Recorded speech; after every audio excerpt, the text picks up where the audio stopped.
When I was little, I climbed trees. More specifically, I climbed this beautiful oak tree in our sprawling Midwest backyard with my 2 older siblings, pretending it was a spaceship that could take us to new planets. We would climb into the high branches, daring each other to go further and further. After we moved to California, I don't really remember climbing any more trees. And then, one day, as my partner Connor and I were chatting about unique climbing areas, he told me about his friends in Costa Rica who climb giant Strangler fig trees. We booked our tickets.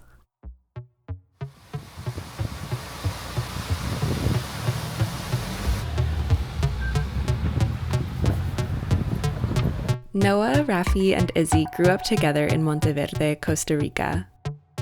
Much like me and my 2 older siblings, they grew up climbing trees. But unlike my childhood in rural Illinois, they were surrounded by one of the most biodiverse ecosystems in the world. It's a mushroom. Another mushroom. The Monteverde cloud forest, their backyard. These trees were giants. They were big, how I remember trees used to feel when I was so small. For those of you who don't know what a strangler fig is, they're an essential part of the rainforest ecosystem, beginning as epiphytes on a host tree. They then grow downwards, branches tangling around and around until they touch soil.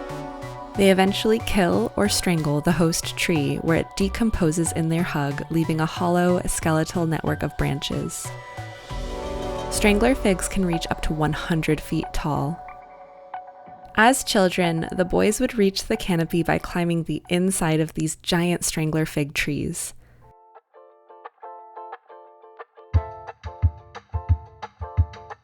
They told me, grins lighting up their faces, the stories of neighbors calling the cops on them in sheer terror. They were just playing in the canopy so high up without any protection, just kids having fun. The cops would show up and, Rafi told me, fighting back laughter, that by the end of the encounter, the cops would be climbing the trees with them.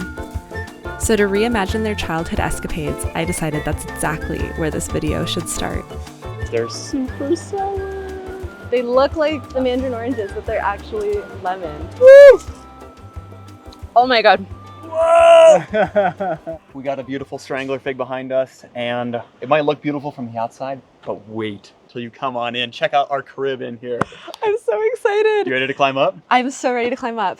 It's cool to start out like this, especially for your video, because climbing like this is really emblematic of how we all started climbing strangler figs. As a kid in these forests, the only natural way you're really gonna climb a strangler fig is on the inside like this, where it feels pretty safe and comfortable. On the outside, it feels like that's too much without gear, especially being a young little kid. So this is how it all started. Okay. Wow, it's like a 3D ladder. Mm-hmm. It feels very intuitive. As an adult, being adult-sized and finding these giant trees and climbing them, there's something so joyful and playful. It feels like the ratio and the scale has kept the same. Yeah. Yeah, and is there something so special about climbing a tree?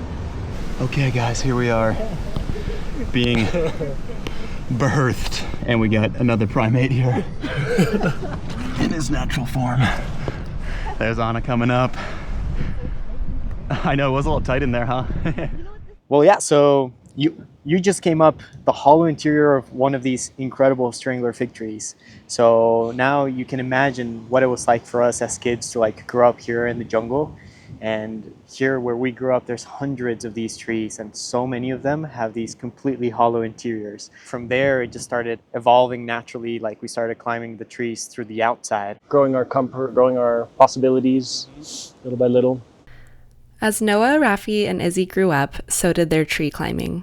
Gear came into our lives by a mentor and friend that moved to Monteverde, and he had a history of climbing in Yosemite, and with him, he brought an old battered rope and some old gear and a lot of stoke and a willingness to share it.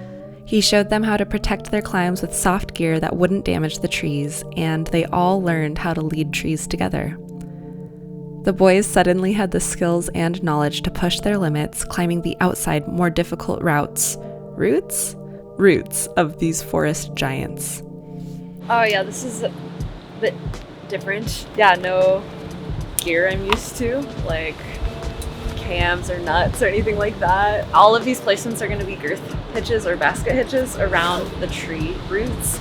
So they're pretty like awkward to sling through. Yeah. Do you find that? Like it's a Just straightforward little placement, but like getting the sling around and through the Yeah. holes sometimes is challenging.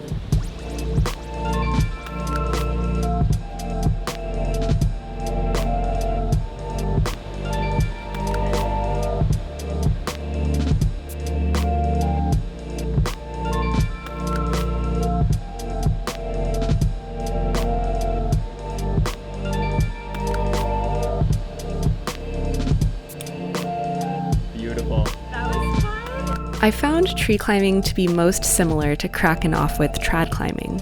You have to wedge various appendages into oscillating divots, and it certainly requires a high pain tolerance. But aside from this, climbing a tree is so wildly different from climbing a rock.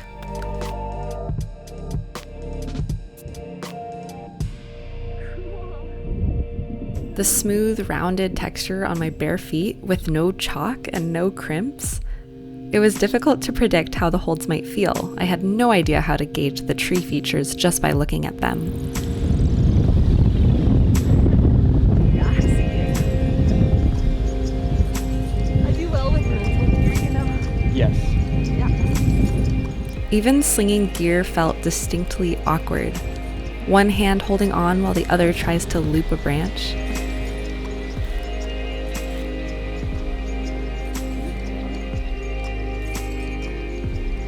That was awesome. That's That's a good one, yeah. Yeah.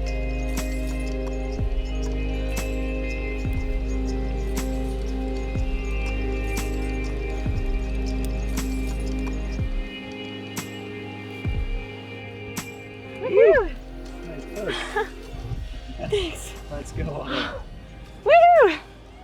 Yeah! That was super nice. That was really enjoyable. But one of the coolest differences between rock and tree is that the tree feels distinctly alive. The entire route ebbs and flows in the wind while you're climbing. I remembered why my siblings and I thought of the tree in our backyard as a spaceship moving through time and space. A beautiful living organism on our earth, it only makes sense that each tree also has a personality, and in climbing different trees, you get to meet them.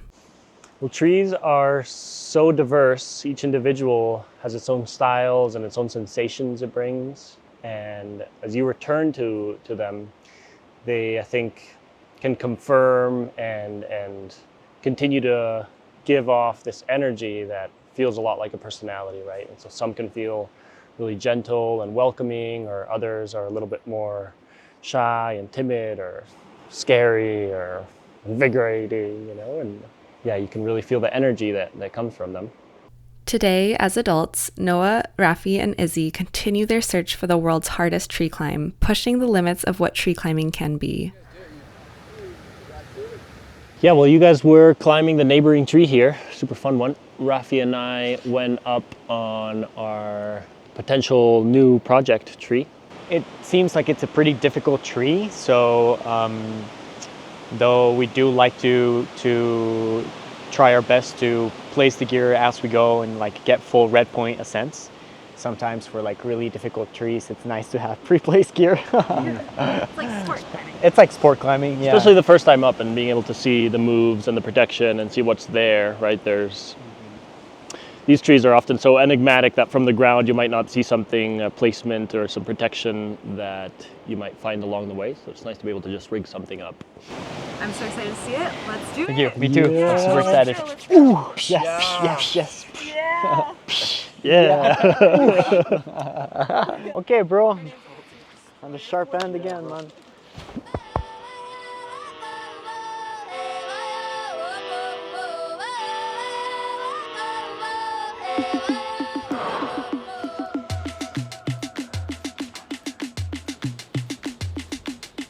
Bueno, los kicking.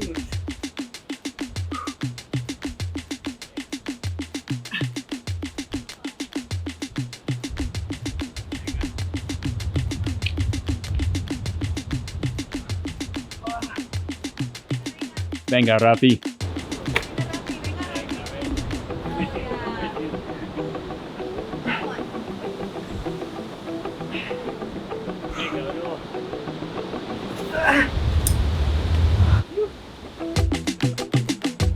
Watching Rafi and Izzy start a new tree project was as spectacular as it gets.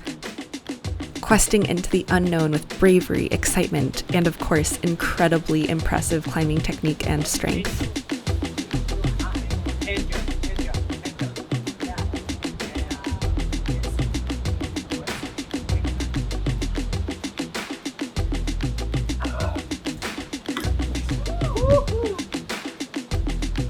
I find it remarkable how 3 kids from the same hometown of Costa Rica with no established rock climbing nearby not only found their passion in climbing, but built their lives around it.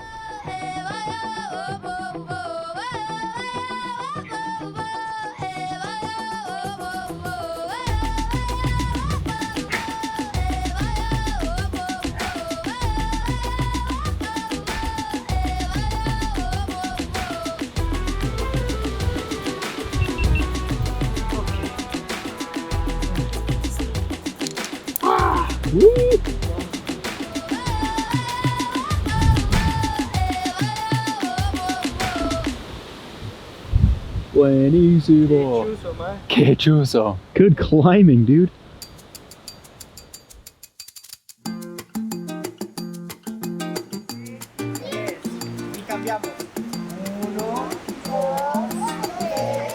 Rafi and Izzy, who live full-time in Monteverde, guide hundreds of kids up these strangler figs as a form of PE for their local schools.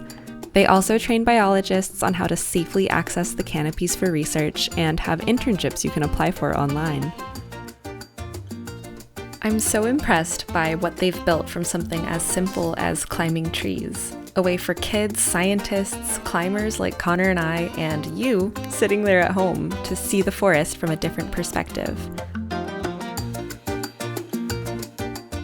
And before we left, they insisted on showing us one more part of that world. Up on a tree! So we're gonna put up some hammocks/tents. Izzy's already up there. Against all odds, the wind doing its best to dissuade us, Rafi, Izzy, and Noah set up a free hanging tent in the canopy so that we could watch the sunset together with the trees.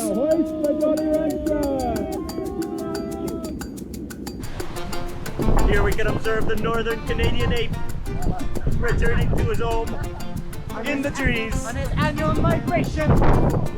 California monkey.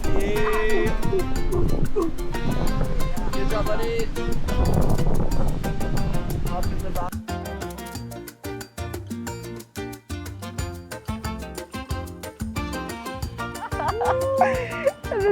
This feels like a really good place to end the video. So thank you so much for having us, everyone. Yeah. Wow, what an incredible day. I will never forget this. Like from beginning to end, we just had the best time. Yeah. If you If missed you enjoyed it, that video, be sure to like and subscribe to Anna's channel, Rafi's channel, my channel, anybody who's got a channel, go hit that subscribe button. yeah, that's right. And check out the video we did of yesterday on Noah's channel. Yeah, you're gonna want to check it out. All right, guys. Bye. Peace out.